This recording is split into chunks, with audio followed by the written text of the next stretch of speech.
To tell you a little bit about the event that's going to be taking place, we, along with the World Affairs Council, we have this, it's called the Visitors International Group, and once again, they are from Zimbabwe, South Africa.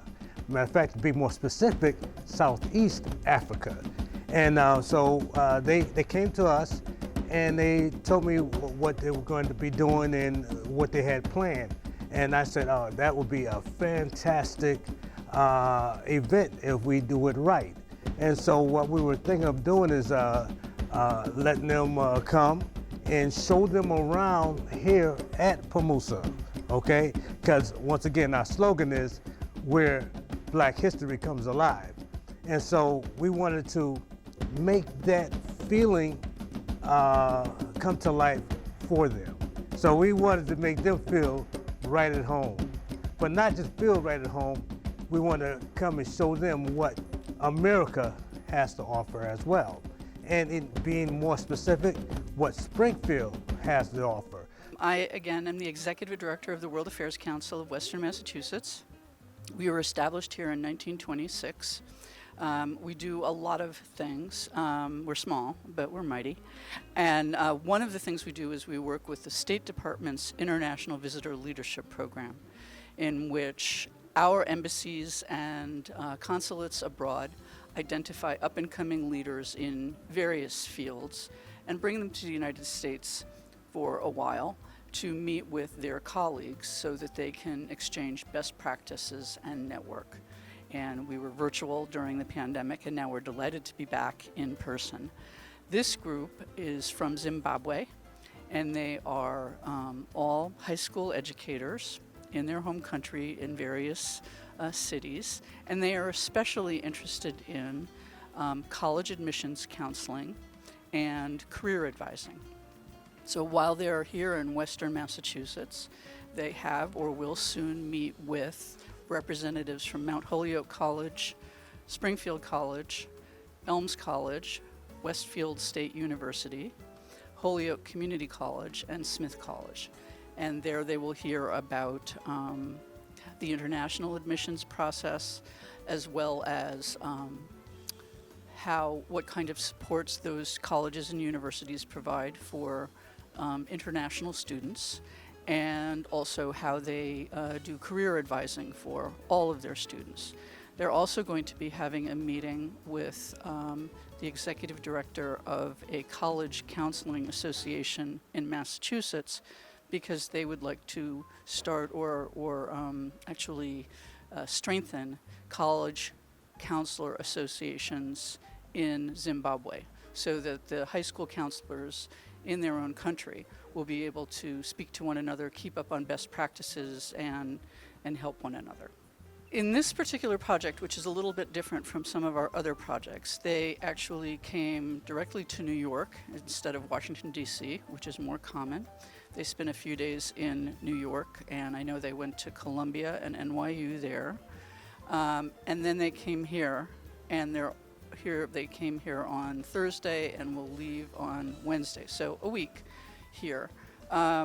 It is more common for these groups in general to go to more cities, but this is a specialized project, so they're only going to New York and here. So that's why I wanted very much to share with them PAHMUSA and the Underground Railroad Tour, because I knew they weren't going to a lot of other cities, so I wanted to share with them as much of Western Massachusetts as I could. My name is Lexon. I'm a high school math teacher, and I've been teaching for 25 years now. I teach at a girls-only school, which is a Roman Catholic school in Zimbabwe. I enjoy teaching mathematics, and I teach normally forms 1, form 5, form 6, and sometimes form 1, form 2, form 3, form 4. I'm here on the International Visitor Leadership Program. We recently formed an association in Zimbabwe, counseling association, and we are here to learn how we can assist our students apply and come to learn in the United States. My experience so far has been fantastic. You know, sometimes when you haven't met people, you to have these prejudices about how their way of life, how they interact with other people from different cultures, and it has been different, and I've been enjoying the visit so far. The people here are friendly, and they've been very helpful in terms of helping us with the information concerning our program. My class has an average of 40 to 50 students, A-level students, and the junior forms an average of 38 to 40 students. So it's quite a heavy load because I'm the only A-level teacher at the school. So I teach both Form 5 and Form 6, and then 2 junior classes. Yeah, I do enjoy my work. You know, being there for 25 years, it's a sign that I really enjoy working with students and, you know, just influencing them and inspiring them to achieve their potentials in their lives. That's quite satisfying. Although the remuneration is not that satisfying, but yeah, I'm good. My name is Ntombizodwa Sibanda, and I teach at the Dominican Convent Bulawayo. I come from Bulawayo, the second largest city in Zimbabwe. And I understand that you're a history teacher, and I just wanted to know how long have you been instructing in that curriculum, and what sparked your interest in history? Okay, I've been a teacher for the past 30 years in high school. I have always loved history because I'm a person who loves their tradition. So I taught both African history and European history to my students. And syllabuses change. First of all, I did our local syllabus exam known as Zimbabwe Examination Board. And now at an independent school, I teach and our children get examined at Cambridge with the United Kingdom. Have you been here in the United States before? No, I've never been. This is my first time to be in the United States of America, and I'm very excited. I imagine. And what is your experience here at PAHMUSA? You've only been here for a little while. You had a chance to look around in this room so far, but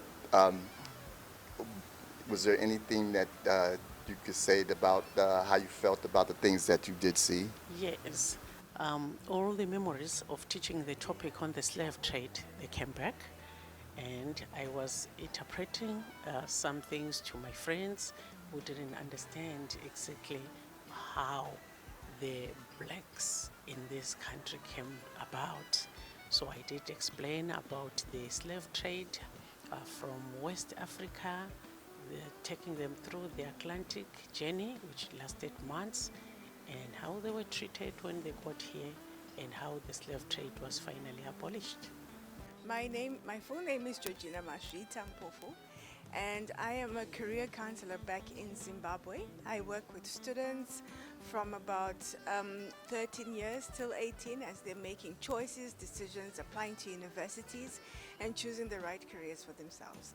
I work for a school in Harare called Arundel School. It's a girls' school, so we empower young women and prepare them for the real world. We are here to learn more about universities and culture, and just to get those connections and understand how things are done in the US. I mostly focus on careers, so it's career guidance, university and college applications, and any sessions, conversations, or workshops that we have are around the subject of careers and getting ready for after school. All right. A lot of our students choose to study in the US. Some of our students choose to study in the US.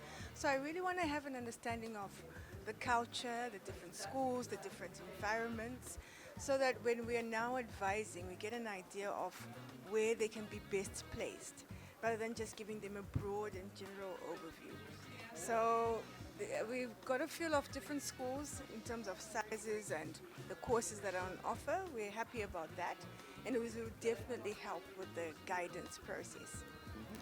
Well, success is different and it varies, I guess. Sometimes just being able to get to the end of the line with those grades, with just the pass marks, is success for some people.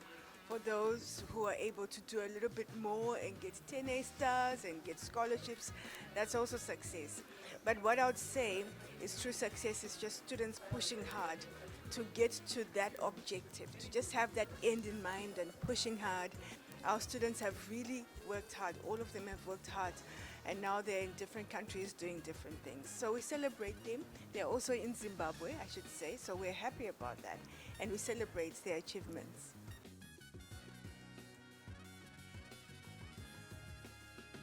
I was thoroughly impressed when I saw the letters.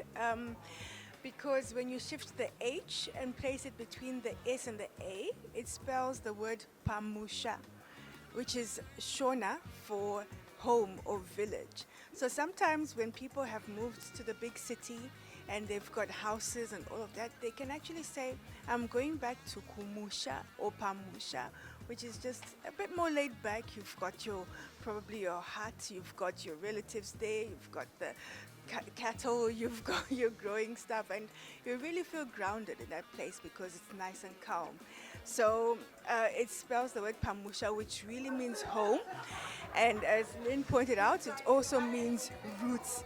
So I really like that about the acronym. Well, I hope you enjoyed this episode of PAHMUSA TV. Just like I told you, they had a great time. They learned something, we learned something, and they gave me a nice gift. All right? So once again, stay tuned for the next episode of PAHMUSA TV. Who knows where we're gonna be or where we're gonna go. PAHMUSA TV, where history comes alive. We're out.